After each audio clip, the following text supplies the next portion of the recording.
Dans cette capsule vidéo, on va voir comment noter une vitesse et on va essayer de comprendre la notion de repère. Pour débuter, on va regarder le mouvement d'une voiture qui se déplace sur une échelle qui va de 0 à 3. La question que l'on se pose, c'est quelle distance parcourt la voiture. Il va falloir se poser la question entre quel point mesurer le déplacement de la voiture. Il y a plusieurs possibilités pour mesurer une distance. La bonne technique, bien entendu, va consister en repérer un point sur la voiture et mesurer le déplacement de ce point. On remarque que dans le cadre du mouvement de translation de la voiture, tous les points qui appartiennent à la voiture se sont déplacés de la même quantité, c'est-à-dire la même distance. Comme le véhicule est en translation, les différents points qui le constituent se déplacent de la même quantité. La vitesse est identique. Par exemple, dans le cas d'un mouvement de rotation d'un hand spinner, si je veux connaître les vitesses et que je note 3 points, les vitesses en ces 3 points sont toutes différentes.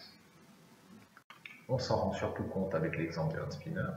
Quand on parle de vitesse, il faut parler de la vitesse d'un point du solide, car en fonction du point que l'on va considérer, les vitesses pourront être différentes.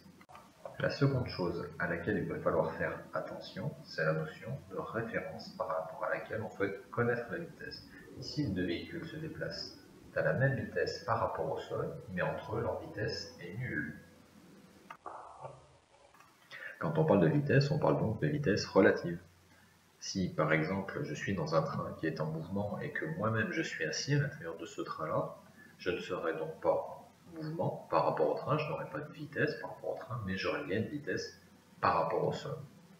Ainsi, exprimer ma vitesse, c'est exprimer ma vitesse par rapport à une référence, qui elle-même peut être liée au sol ou liée au train. Ici, voici l'exemple d'un système via manivelle. Si j'exprime les vitesses par rapport à mon bâti, ici la pièce violette, je verrai mathématiquement le système bouger de la manière suivante. Si maintenant je souhaite par exemple prendre une autre pièce comme référence, eh bien je verrai les mouvements d'une manière complètement différente et j'exprimerai donc les vitesses de manière complètement différente. Écrire une vitesse, c'est donc écrire la vitesse d'un point, ici par exemple A, qui appartient donc à un solide, un spinner ou ma voiture, et tout ça par rapport à un repère qui peut lui être en mouvement ou pas.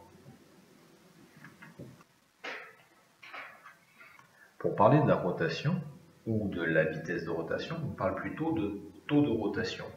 Et oui, le taux de rotation, bien entendu, va dépendre d'un repère, mais il ne dépend pas du point exprimé. Effectivement, quand je fais un tour sur moi-même, quand je suis sur un tourniquet, je ferai un tour sur moi-même, que je sois au centre ou en périphérie du tourniquet. Pour parler de taux de rotation, il n'est donc pas nécessaire de parler de point. Le taux de rotation se note donc oméga du bonhomme, qui était le bonhomme du tourniquet, par rapport au sol.